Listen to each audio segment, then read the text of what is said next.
Hello there, and welcome back to another episode of the Long Live Rock and Roll podcast. I mean, do we need to say our names anymore? But just in case you knew, I'm Laz, and on the screen opposite me is Felipe. How you doing, bro?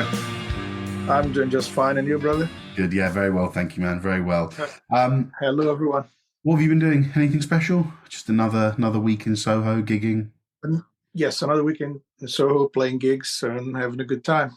Professional. And his beard, for those who can't see, his beard is getting really long. You've got a little arrangement with a friend, haven't you?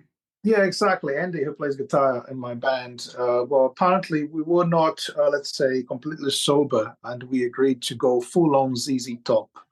So, and I'm a man of my word. I regret doing this, but I said I would do it, so I'm doing it. So in a few months, you're going to see a proper ZZ Top style beard. We're going to post regular updates on the Instagram, all right? Felipe's going to take a selfie every week, and you guys can see how long the beard will grow, all right? That would be great. I'll do that. They can't see it now, though. They can't see it. You've got to send me a photo because they can't see it, can they? Obviously. Okay. I'll send you a photo, and by the end of the year, I intend to work as Santa Claus. The Brazilian version. Yeah. Latin Santa Claus. Yeah. Anyway, let's crack on. So today we're doing another album, which was chosen by me. The album is The Joshua Tree by U2. And I chose it because I'd heard the hits, like many people, With or Without You, obviously the very, very famous song. I'd heard the hits, and I'd heard that everyone was sort of complimenting this album above all the others of U2. With U2, I know that they've got certain hits and good songs sort of sprinkled throughout other albums, but the Joshua Tree, I've been told, is the one to go to. So that's what I thought before I listened to the album. Did you have any? I mean, did you know this album before I suggested it? As in, had you? I knew the album, but I was obviously more familiar with the first four songs, which are the ones that everyone knows. Yeah. And well, at school, when I was a teenager, long ago, I was into like Dire Straits, and most of my friends were into U2. So for me, I didn't like it because, I like the more rock and roll stuff, the 10-minute long songs and stuff like that. And but those two bands are from the same era, from like the post-punk time, when you think about it. And so I was familiar with U2's most famous albums, because we would swap CDs around, listen to this and listen to that. And I listened to a couple of that stuff back in the day, and obviously they were always on MTV, and everyone knows all the hits. And I think they are kind of mandatory, in terms of you need to know something about U2 if you're into rock or pop music, and they are right there in their gray area between rock and pop. I consider them much more like a pop band, and not in a bad way. Me too. Yeah, no, I agree. But they have some elements of rock and roll, and I think you made a good choice for this album, because this would be, out of the early stuff they've done, maybe the most rock kind of vibe, probably. Is that true? Because I don't know much other stuff. I know a song that was on the War album that I loved called The Sweetest Thing. Beautiful Day from a later album was always the opening music for the match of the day, the football highlights. They did Vertigo, but that must have been about 10 years ago now. So they've had these hits, even from recent and early albums that everyone knows. But as a complete album, this is the one, isn't it, that aligns itself most with rock? Yes, and they sound pretty much like a band. They've done a few albums by this time.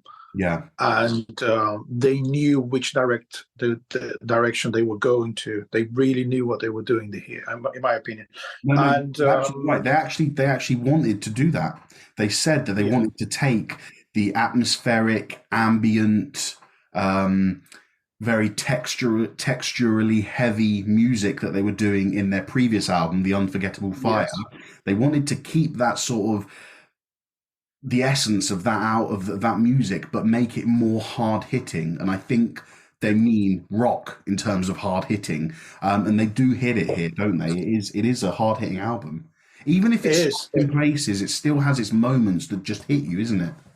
Well, exactly. There's one interesting thing about them as a unit, as a band, is they never changed the lineup. So it's a Really? good. Yeah, they never Wow. did. Well, I think they had a fifth member right at the beginning Yeah. before, when they play at school and kind of stuff, and the guy quit the band, whatever. So they actually never had a lineup change at all. It was the same four guys since early days in school until or university. I don't know where they met, and they started playing together and writing songs, and they write songs together. Here's the thing for the critics of U2 that say they're not like a proper rock band. They have something in that it's becoming rare in modern music.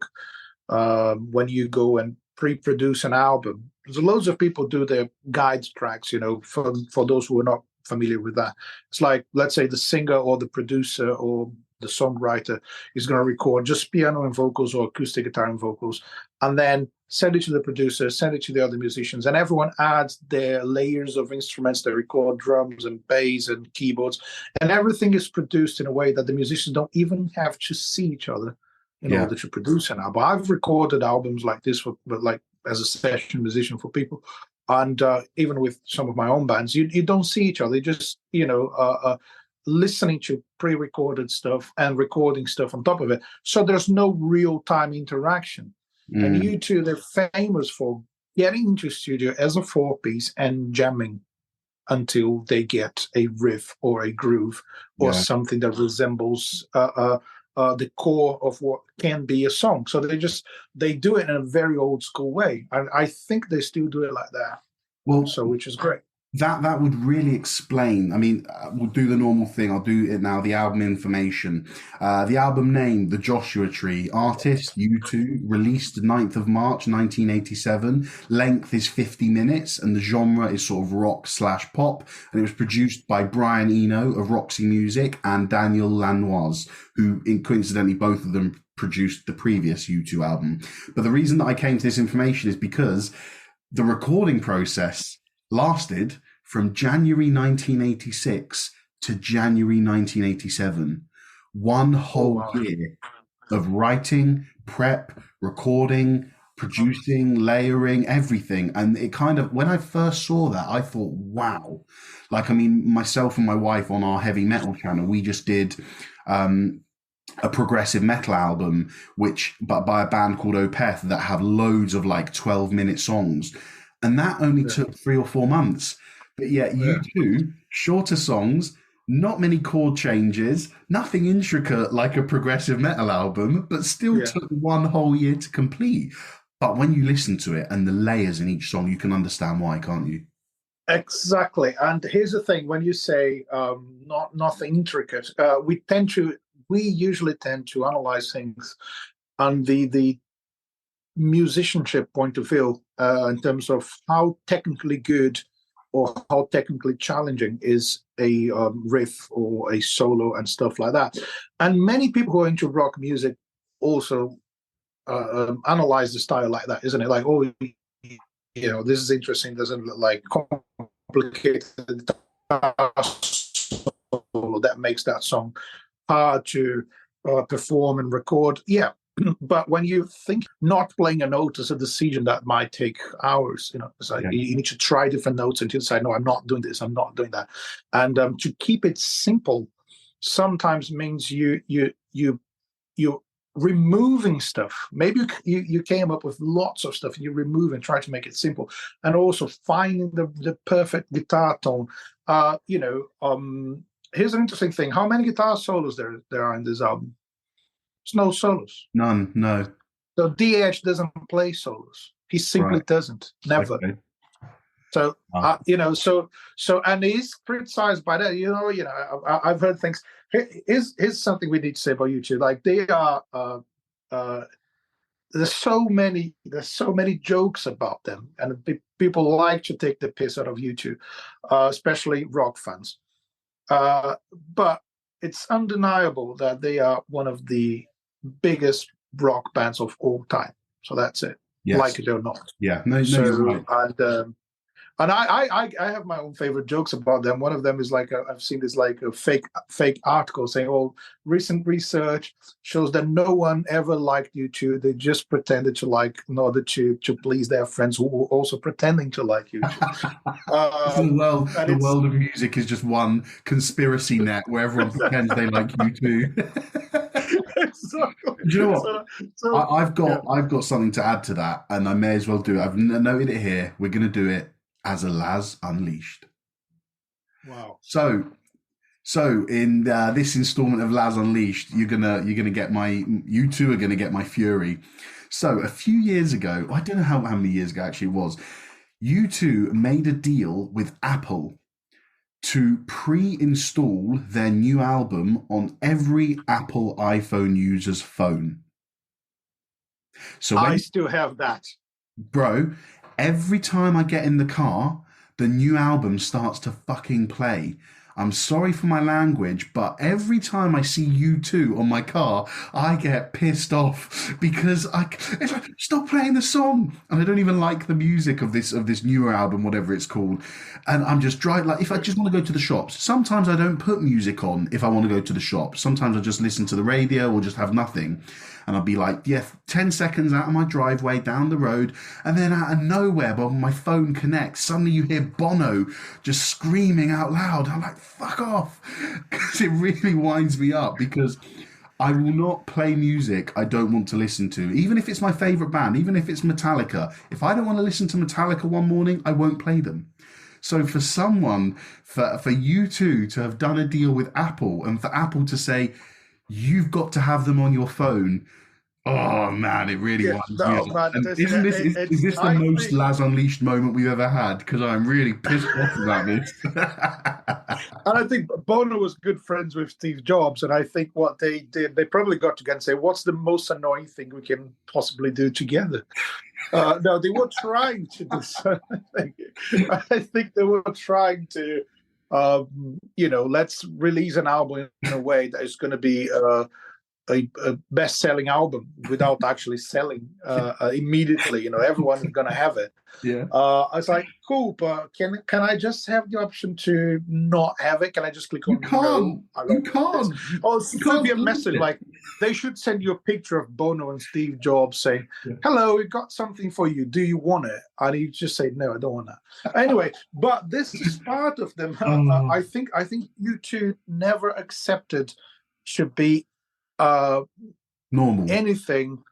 Yes, and everything has to be huge. Everything has to cause an impact. Yeah, Everything has to have, uh, um, pun intended, religious proportions, yeah, because it's what it is. yeah, And that's the other thing. Okay, we're talking about the band, in a generic way here, but we talk. One thing that connects this album to the whole history of U2 is like they came from two really successful albums, and this was the third consecutive album to reach. Let me double check this. Yes, number one in the UK, yeah, and I think was but the most important thing is not that they had the third consecutive number one album in the UK, but they had their first one. The first number one hit in America. That is the wow, most yeah, important thing because here's the thing. They I think there was no other band from Ireland or from let's say any other foreign band, non-American band that embraced American culture as well yeah, as they did. And you think about it's so interesting. Like how many Irish people live in America and went there to make a living there. It's like it's that classic thing of people moving to another country and embracing the culture and being part of it. And yeah, I think they tried really hard and they achieved at some point that connection with American roots, in terms of music. Like there's elements of folk and blues in the album. which you Yeah, can't find in some of the recent stuff. you're absolutely right, man. And I was reading a lot about this, that they actually, from the success of the Unforgettable Fire, they then toured the world. They did a few different tours, sort of in different areas of the world, and they went to America and they really immersed themselves in the culture. Bono said he actually felt a little embarrassed that. So check this out. When they were in America, he hung out with Mick Jagger and Keith Richards whilst they were there, Yeah. and Wow. Keith Richards and Mick Jagger were sort of educating him about blues and country music. And Bono said himself he was embarrassed that he didn't know these genres well enough. Um, and he, at that moment, he realized that having come from the punk rock era, as you said, you two didn't really have an established tradition, so to speak, of music. So what they did is their newfound love for the American music and culture. Then he also, in the same sort of bracket of this tour, he then went back to Ireland and worked with a band called the Waterboys and Hothouse Flowers, and gave these bands gave him a sense of pride about being Irish. So for this album, you can quite, I wouldn't say overly obviously, but you can hear the Irish and the American influence in this music, can't you? Yeah, exactly. You can hear it. It's there, and it's Yeah. there, and it's interesting because when you think about Irish and traditional American music, the one thing that they lack is proper use of technology. Because we're talking about really, really old, traditional music that folk music and in Ireland That's a and that's a folk really good folk point, music. bro. That's Yeah, a really what good it is, point. you're Yeah. talking about percussion, acoustic guitars, harmonicas. Yeah. So basic instrumentation, and it's about the lyrics and how you deliver that. And there's no, and you two, they were so good in that transition in terms of, okay, how do we apply modern music technology to this? Mm. And some of this stuff in the album still sounds very modern, like the guitar tones, and it's It's 1987 for yeah. fuck's sake. And as you listen to it now, and those guitar tones are like there's an interesting thing.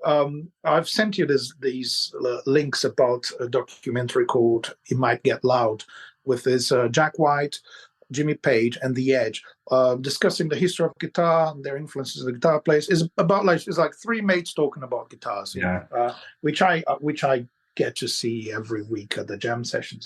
Anyway, so those guys, so it's basically that, people, three like generations of guitar players talking about guitars. And there's one, and it's going to be available in the links, isn't it? We always put the links in the Yeah. Yeah. Yeah. description We'll of the put all the podcast. YouTube links there. Yeah, there's one of The Edge with his gear, and it's a ridiculous guitar,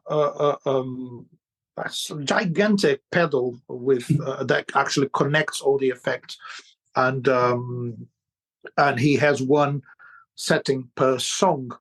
And although he uses like certain effects that are pretty much the same, he has a different configuration, like a very specific thing per song on the tour. Yeah. And then he plays a couple of chords on the guitar, says that's it. And you look at it, that's like, okay. Well, then you can see it's just like normal folk guitar strumming. Yeah. And Yeah. when he adds the effects, it's like a keyboard and an electric guitar at the same time. Yeah. And he got all those layers. So he is sometimes criticized by that because he's not a great guitar player. He's a pedal player, not a guitar player.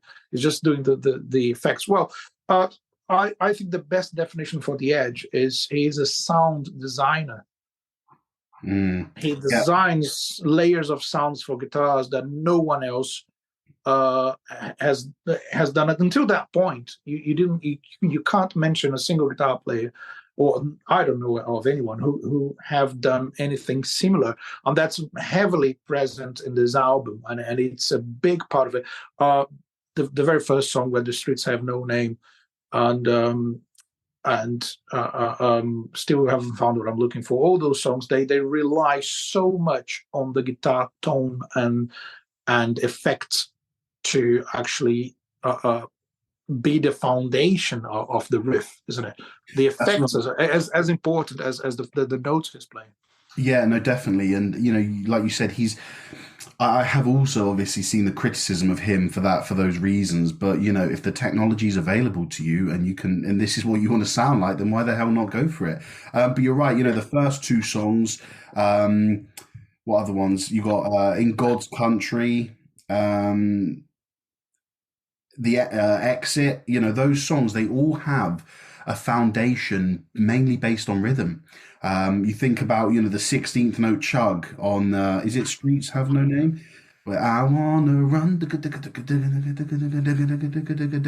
Yeah, wanna, and there's just this underlying beat and rhythm that goes on throughout it. And it is just phenomenal, man, because you did say earlier that it sounds like it could be produced today, and I think it does. I think the production on this album is absolutely phenomenal because it does sound like it could have been recorded yesterday. There's nothing about that album where you say, "Oh, well, yeah, the guitar playing's good, but the sound lets it down." It's like an also oral world in your head. If you put your headphones on, close your eyes, you're just transported to this world of atmosphere and ambience and minimalism and guitar tones and delay and reverb and chorus and everything's going on. It is just phenomenal. it is amazing. Do you know what? There's another thing which I believe is like how many albums recorded in the 80s have a drum sound that's not dated. Yeah, Because even yeah, listen to the drums in the 80s, it's like, oh my God, that's the 80s again. That like ridiculous reverb on the snare.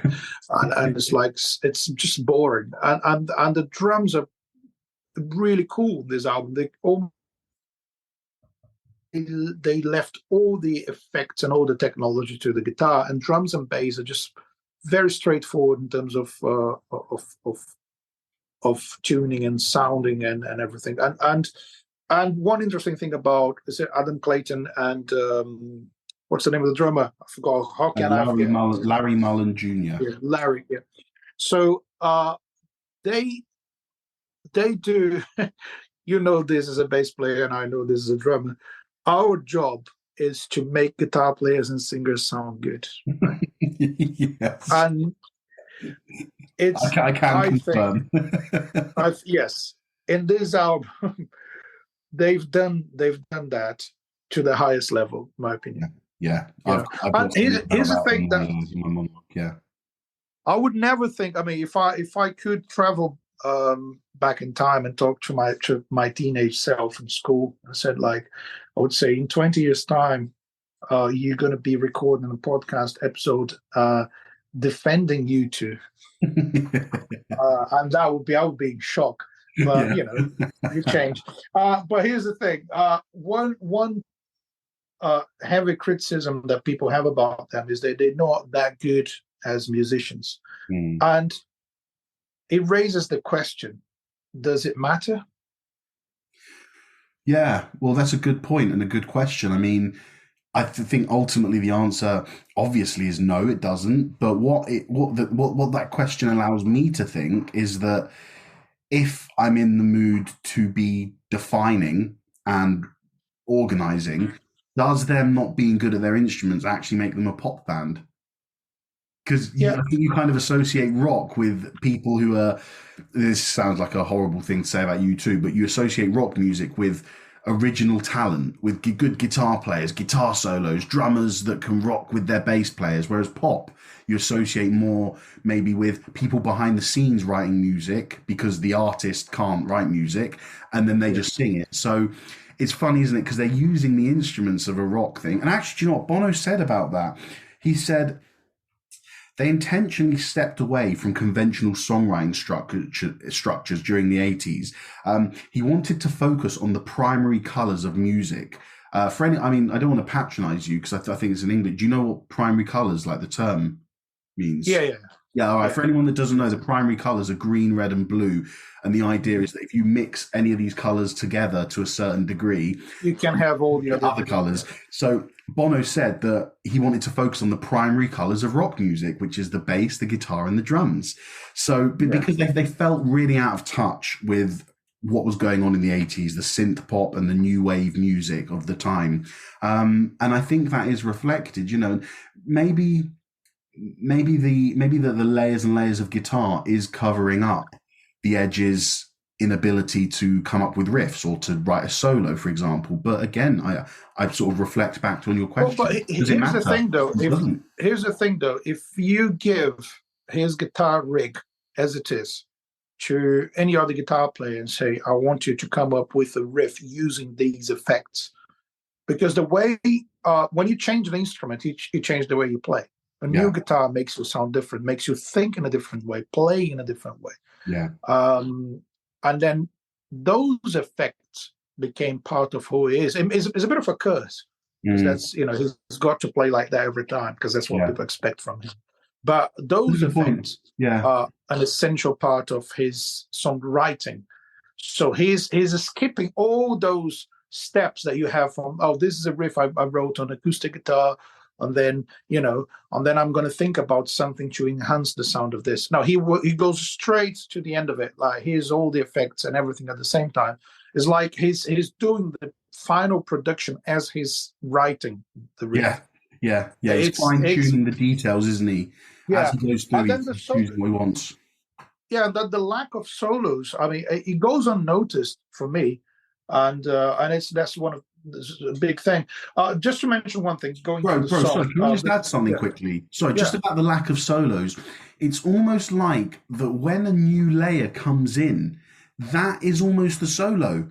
Oh Because yeah. you've been so used to a specific rhythm and a specific layer of guitar that all he might do. I've listened to this album 3 times over the last couple of days, so I'm a bit lost as to what song's what. But it could be the first one where the streets have no name. With the guitar, there's like this little lick that's like. I know that sounds a bit funky, but it's much more delayed and reverby in the track. And although that is just a little guitar melody that he's repeating, because of all the textures and layers that are there before, that feels like a solo coming in. And I don't mind that it's not Well, complicated. It just feels like a special melody that's been added purely for the purpose of adding another melody. And I think it's great. that is an interesting thing because it's even hard to try to sing the riffs because you can't sing the delays and No, reverb. exactly. Yeah, you're right. It's an interesting process. Like when you think about writing things, considering those effects as part of the melody, because you can't sing those things. You got to have them in your mind. Yeah. So that has everything to do with the fact they knew what they were doing. When you consider they are like a post-punk band, that was a unique moment in rock history because everything lasted for a certain period of time. Like early rock and roll emerged into the psychedelic stuff in the 60s, and the hard rock and the prog rock in the 70s, and you had bands doing those things for decades. And punk was, in my opinion, the first major disruption in the rock scene. And we're talking about technical abilities and individual musical abilities. Punk musicians are like, okay, we can't actually play, but we can write songs. So that's what I'm saying. Does it matter that you can't play? For that genre, it doesn't. It's actually good that you're not that good as a musician under a technical point of view. And those guys are the first punk musicians, first punk bands. That's it. We're gonna break the system. We're gonna turn it upside down, do something completely different. So U2 came out of that scene. So they started when that was dying, and they were like, because then, after this major disruption, what do you come up with? You can't do the same thing. Yeah. You can't just like, oh, look at me, I can't play, but I can write songs. So I think they were really important in the construction of what rock music could be and how it could still be popular and playing the radios. Bono had an interesting point about With or Without You being a song that had loads of radio play, because he said in terms of textures and sounds and the whole context, and even the lyrics not being very direct, not very obvious. He said it was an interesting breakthrough, and it was actually good that you had a rock band playing pop music and getting loads of radio play, and I think that is actually remarkable. It's not my favorite song, by the way. I don't think it's one of their greatest songs. No, I agree. Yeah, but that's fantastically interesting, man. That is crazy because I didn't actually make that link between the punk and the and them, sort of like you said, a band that realize, okay, we're not the best musicians, but we have talent and creativity within us. Talking of talent, I mean, Bono, for all of his flaws, and all of his issues. And I don't mind the guy. He's a little annoying at times, but for all of them, he can write bloody good lyrics, can't he? He can, and the delivery as well. So here's an interesting thing about the.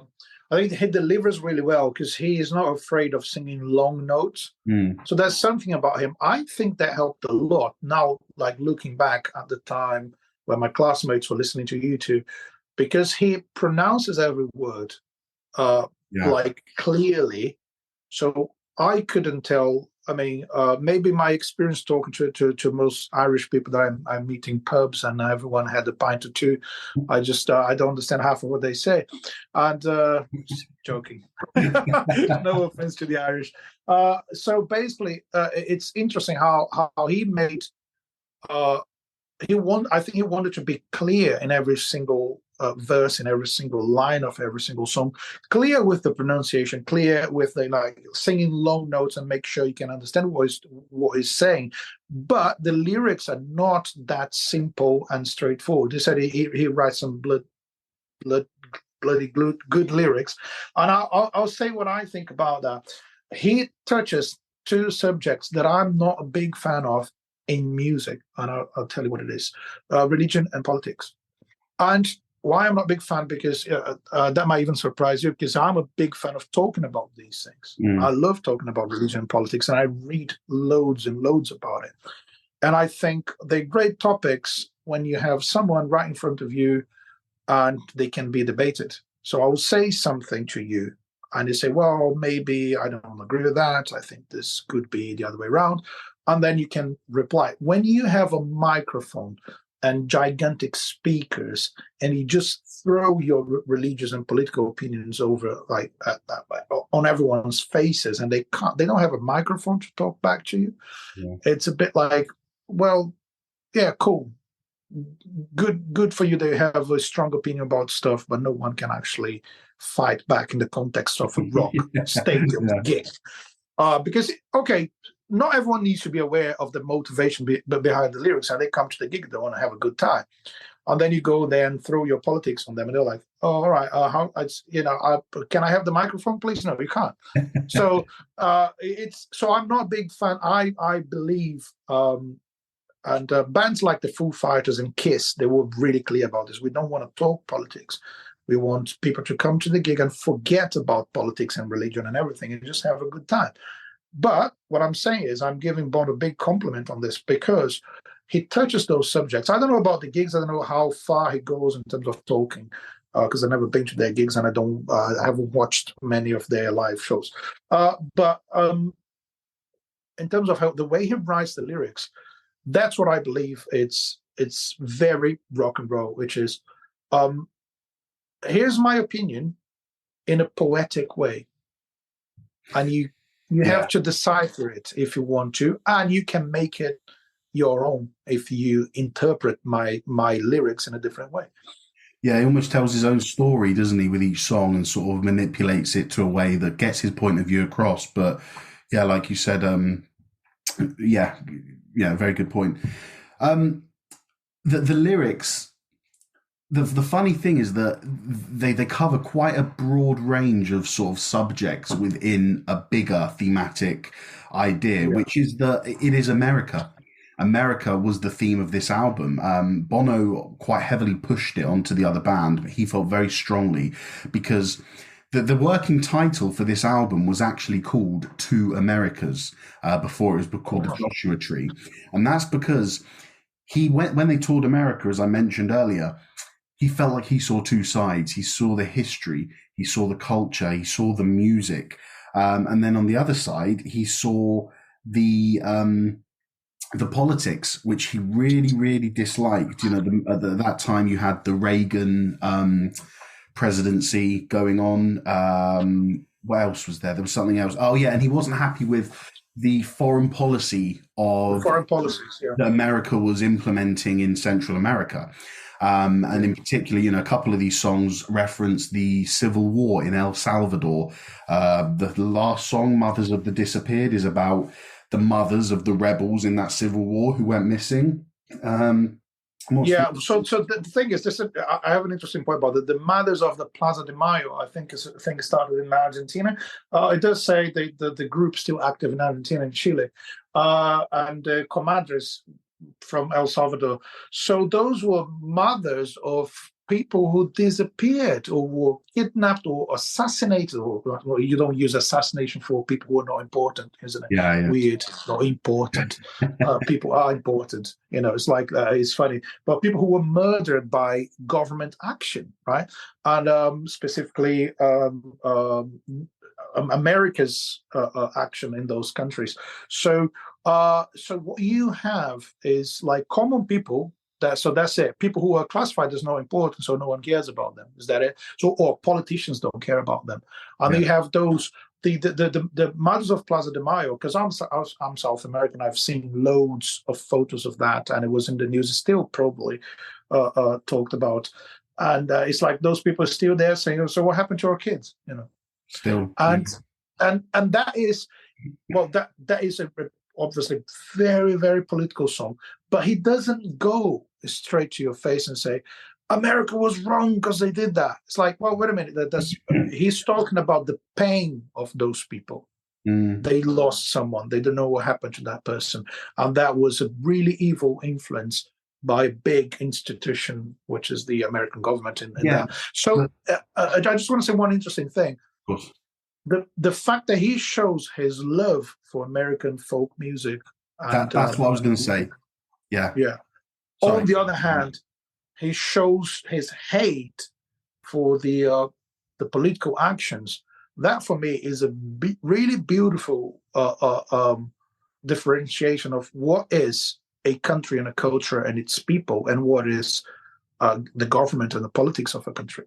Absolutely, man. Yeah, I completely agree. I've got that written somewhere. I think it's probably in my monologue at the end. But that's what fascinated me is that, there is such a heavy imagery with this desert. You can see on the front cover the desert they're in. That's just a typical American desert. And they were fascinated by this imagery. Listen to what Adam Clayton said about the desert. The desert was immensely inspirational to us as a mental image for this record. Most people would take the desert on face value and think it's some kind of barren place, which of course is true. But in the right frame of mind, it's also a very positive image because you can actually do something with a blank canvas, which is effectively what the desert is.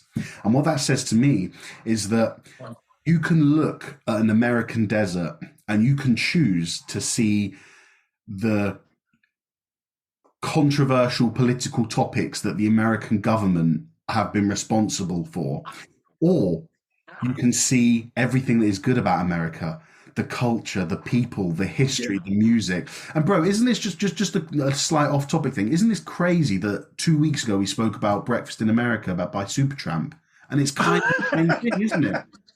Again, yeah. It's the same thing. Supertramp kind of criticized, said America's brilliant, but there's a little criticism of the American dream. Bono's saying, well, America and the people and the music's brilliant, but let's criticize the government. Isn't that funny how in 2 weeks we've done 2 albums by British bands based on America? Well, but that's what it is, isn't it? And like, if you're not capable of assessing the information in that way, like what is, it's like, is U2 a great band? Yeah, I think they are, but why? There's many reasons why you might like or dislike them. And the same thing about a country, same thing about a culture, same thing about whatever. So things are not black and white. Things are not that simple. It's like, oh, this is this is that. And I think the true artists, they can see that.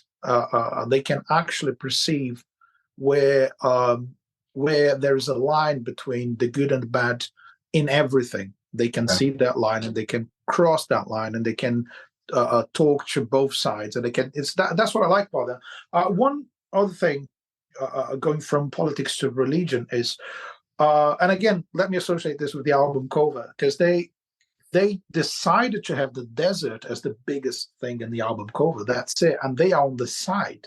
Yeah. So they're not at the center. So they are like right on the. If you're facing the album on the left side, you have them.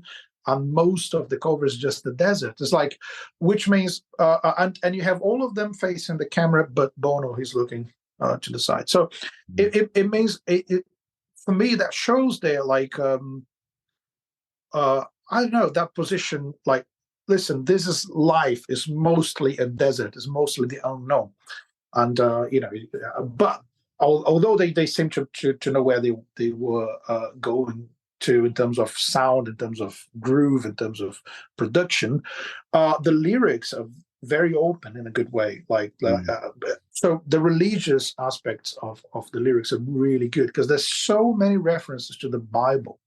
really. uh yeah, and like, he doesn't say, I don't think, I'm not quite sure if he mentioned that on interviews, but still haven't found what I'm looking for.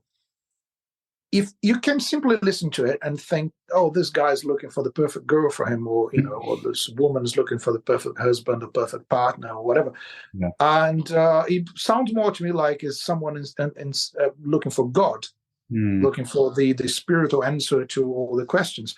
So the good thing about them, so I usually say that U2 are the most successful gospel band in the world, uh, because they are, well, so yeah. many of their songs are about God and religion, but they didn't get into that thing of, so okay, we're a gospel band, we're going to talk about God, and Yeah. because then you would be stuck in that trap, which is like, well, you need to talk about those principles that every religion follows, whatever. You can't question. You just need to accept and preach. So they're Yeah. not actually preaching. They're like, well, I'm still looking for.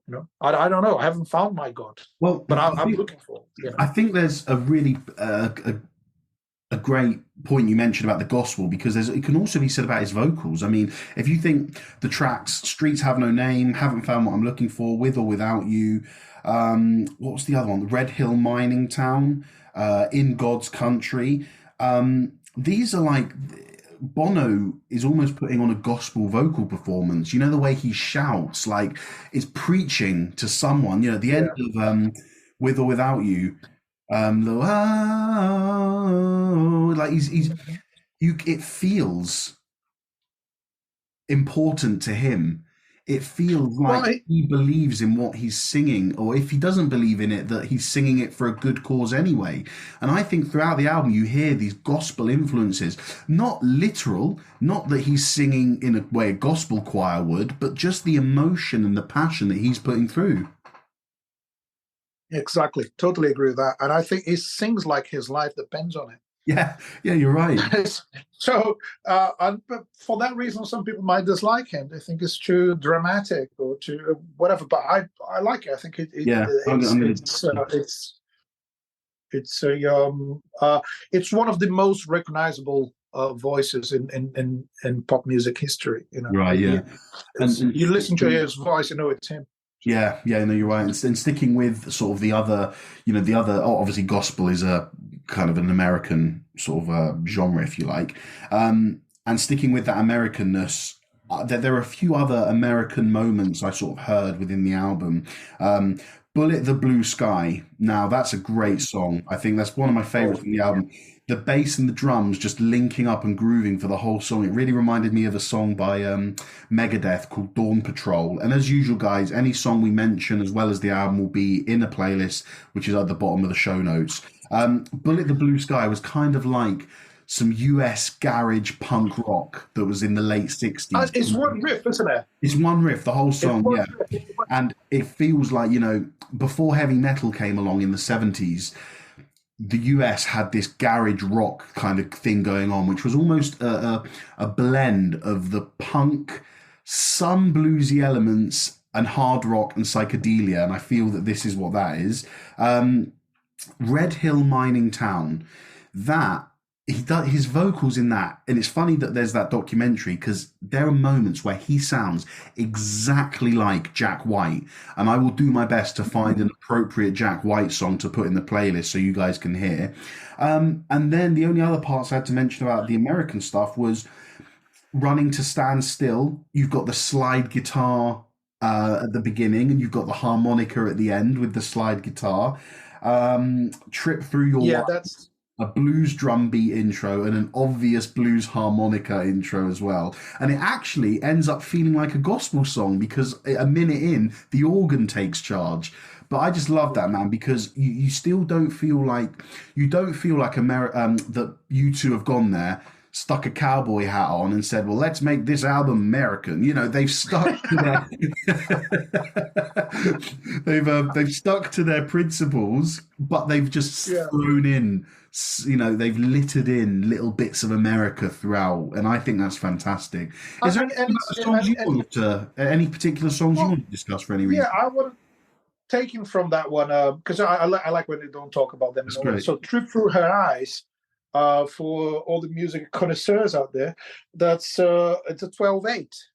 Yeah, Is a 12/8 is a 12/8 vibe, like it it's a is. blues. Yes, And for me, communicates directly with American traditional music in that sense. And you have uh, the harmonica. I think that's the thing. They're not claiming to be specialists in American music. yeah, They are researching it. They're trying it out, and performing and associating that with technology. So that's great. One thing I want to mention in terms of the lyrics is that Red Hill Mining Town.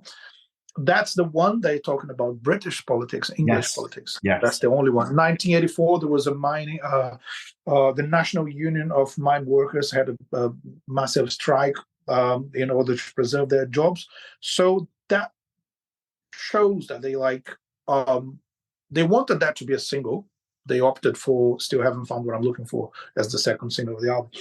But that one is clearly them saying, okay, we still care about what happens close to home, Yes, yeah, England, we haven't forgotten about that. Ireland. Yeah, Yeah, they're not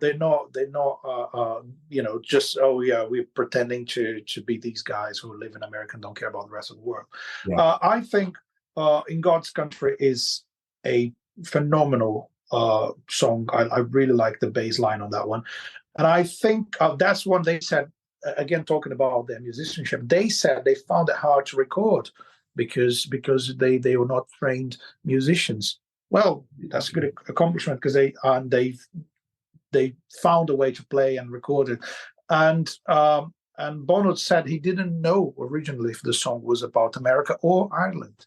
wow. So and then he despite decided it's about America, but That's they fantastic, called though, it. isn't it? That Yeah, he hasn't drawn himself the line. He's let the lines blur. it's super cool. I want to mention one specific song that I recommend people to listen to, which That's is it. not one of the hits. Is a song Exit. Uh, it's led by the bass, really Mhm. interesting stuff, and it's one of the most rock and roll moments in the album for me because it gets so it's almost heavy metal to me in the sense it gets darker and darker and more Yes, intense I've added as that. the The song progresses. dissonance. You get a turnaround where it goes from being pleasant to listen to actually quite dissonant to the ears. Yes, and it's about and it's really cool because they did that as a jam. They did one take, a long take, improvising, building up, and getting past that's just them as a band, as a garage band playing together. And you got and then they edit it out, but it's like they cut some bits out of the song, but it was just a jam session with the lyrics on top of it, and it's based on the 1980s novel The Executioner's Song, which is about a serial killer. Wow. It's a really dark theme, It's really cool funny though, stuff. So 'cause- that one for me is like a soundtrack, for a really yeah, a dark episode of a serial killer and yeah, stuff like that. exactly. Really cool. It's funny though, isn't it? Because I mean, thematically, it doesn't really seem to fit in. Although actually, that's not true because the writer of that book you're talking about was American. So Yeah, Bono just said that it wasn't just the politics he wanted to address in the music. It was the politics, the yeah. philosophy, the culture, and the literature as well. So that does fall under that bracket. Is there anything else you want to talk about song-wise? Anything specific, or shall I go on to the I, actual I I ones? just think like they hit the nail on the head with the track list. The first four songs are amazing in Yeah, that sense. I completely Though agree. I said With or Without You is not one of my favorites, But in terms of the commercial success and the production, everything, they start with Where the Streets Have No Name, into Still Haven't Found What I'm Looking For, into With or Without You, and then Bullet the Blue Sky. I One last thing I want to say: the clear connection between, for those who think they're not a rock band at all, listen to that version I've sent you last of Bullet the Blue Sky by Sepultura. So, I can say my proper Brazilian accent, Sepultura. There you go. Yeah, so I think that's a huge thing as well. You think, if you look at artists that have covered With or Without You, I don't have a list of them in front of me, but I'd imagine they'd be pop artists. But for a heavy metal band like Sepultura was my pronunciation good? That was good enough. Sepultura, yeah, there you go. For a heavy metal band like Sepultura to come to U2, a pop/rock band, and to take a song. Sepultura are kind of political anyway, so I kind of see the link lyrically why Sepultura would want to cover Bullet the Blue Sky. But even so, for a heavy metal band to sort of stray so far from the confines of metal to pick a song that they liked, I thought that's a great achievement for U2, What was I going to see? Accolades of the album, because this is a very successful album. So I'll just list off some stuff for you. With or Without You, and I Still Haven't Found What I'm Looking For, were U2's only number one singles in the US. The album topped the charts in over 20 countries. It won the Grammy for Best Album and Best Rock Performance in 1988. 25 million copies sold worldwide. The fastest selling album in British history, selling 235,000 copies in 1 week, and it went platinum within 48 hours. Charted in the UK for 201 weeks, one of the longest charting albums in UK history. So this album, Felipe, does leave behind a legacy, doesn't it? It does, and it's like the consolidation of a brand. They really needed that breakthrough. They needed to become that stadium band, and they achieved it. This is the album that did it, isn't it? Yes, exactly. They were already touring America. But that album was like a huge international success, and that established the brand U2 as we know it until nowadays. And they've managed to keep it, which is an achievement in itself. It's really hard to stay on the top of the business in music. So whoever, they keep finding a way, though, don't they? Yeah, they found a way to kind of recycle what they do, but also create different stuff. I think the last thing I want to say before, I know you have your monologue, right? Yes. Before you do that, the last thing I want to say about this album is it's really important in the sense that gives rock and pop music a direction after the punk era and after it's right at the end of the 80s. So where are we going from here? So, and I think they established that in a way, and they proved that you can be a 4-piece band with no extra musicians on stage, and using the technology but playing mainly. So it's like they are there playing the parts they've written in the studio, write songs as a jam. So they had all those elements of a garage band. They've proved you can do all of that and be a stadium band. And it's amazing. Yeah, I really respect them for that. That's a great point. And I just want to sort of just add one point to your point, which is that, what did you say about pop and rock? It does what to it? It gives a direction, isn't it? It gives a direction. Yeah, you're right. And what I want to add is that, as well as giving it a direction, it creates a bridge. It says, this is how we can combine rock and pop together and still make a good product. Yeah. But yeah, anyway. And people are going to hate us for that, but we don't care. Oh, no, it's man, like, whatever you think about Bono and or U2, music is music. And, the thing that I'm concerned with most is how it sounds in my ears. And, even if I'm happy to say that everything else U2 have done is crap, that's not me saying that. That's just an example. This has to be given its credit, and I think I'm going to do that now with my monologue, because I think I've got a lot of good things to say. Here we go. Looking forward to it. Here we go. I think as a musical accomplishment, the Joshua Tree is really something special. The guitars create so much atmosphere and can literally evoke any feeling or thought you can think of, or any feeling or thought U2 want you to think of. The Edge is a master of this kind of guitar playing, and the many, many layers of guitar brought to you in this album, they may not be used to lead or drive a song, but to enhance it. They create a plethora of atmosphere, textures, and ambient moments that appropriately surround Bono's vocals. The bass and the drums might have the simplest job in rock music history with this performance, but with the expression and passion of Bono's vocals and the aural world that The Edge creates to enhance it, this is all they needed to do. Play it simple, provide a solid rhythmic backing for two lead instruments, vocals and guitars. Production-wise, the album still sounds phenomenal and has stood the test of time magnificently. It still sounds like this could have been released this year, this album. Bono is undoubtedly the hero of the album, and I'm not sure that this was ever the intention. Listening to this and getting deep into it, I actually think that this is probably one of the best vocal performances in rock history. Whether technically it's brilliant or not is irrelevant to me, because having read up on the lyrics and the things he was going through in his life, coupled with the passion he feels for some of the topics he is singing about, you can feel Bono's pain, Bono's love, and Bono's feel for life in every lyric he sings, and I think it translates fantastically and relatably to an audience. I like the album a lot, and actually have it on vinyl. It's a very pleasant and easy listen. Is it the best rock music I've ever heard? No. I would probably choose 20 or more other rock albums I'd prefer to listen to if I was sort of doing a ranking system, but there has to be a reason as to why this music resonated so much with audiences, and I think that mainly comes from Bono's vocal performance and the atmospheric ambient world that The Edge has formed around him. It's an incredibly powerful album filled with passion, suffering, heart and soul, anger and love all the way through it. Amazing. Well said. Thank you, man. No, it really made me feel this way. Sorry? It's my favorite part of the show. Oh, yeah. But it really did make me feel this way, and that's what I was alluding to with Bono's vocals. Every word he sings, you can tell he sings it with a meaning. And like you said, whether we agree with it politically or not, it almost doesn't matter because he means it.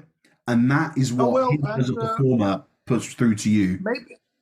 Maybe one essential thing I realized whilst listening to it and actually paying attention to the lyrics is not patronizing at all. No, it's just his feeling, isn't it? It's just him. It's not saying like, oh, you know, I'm a Christian, I believe in God, and if you don't believe, you're wrong.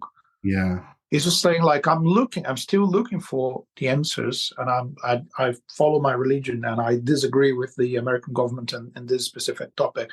But it's not, as it says, you have, he does that with love, not with hate. So that's why I think it's pretty cool. I mean, and whether he's a character or his true persona, I don't care. It sounds really good. Exactly. That's it. Anyway, right, good, great place to end the album. To end the show. Another great choice. Again, just not something I thought we'd do straight away, one of these albums. You know, I thought we'd kind of stick more traditional, but I love that we're doing it, man. You know, Supertramp last week, U2 this week, and we've got a lot of interesting albums for you guys coming up. So yeah, thank you once again for joining us on an episode of the Long Live Rock and Roll podcast. Every few episodes, I do the little shout out of where I can tell you to find us. Instagram, Facebook, all that stuff. We'll be posting regular updates. Guys, please leave us a review. It takes 30 seconds at most of your time, and it does so much for us. You know, we're an independent podcast doing this on our own time with our own backing, just because we love what we do and we love talking about this music.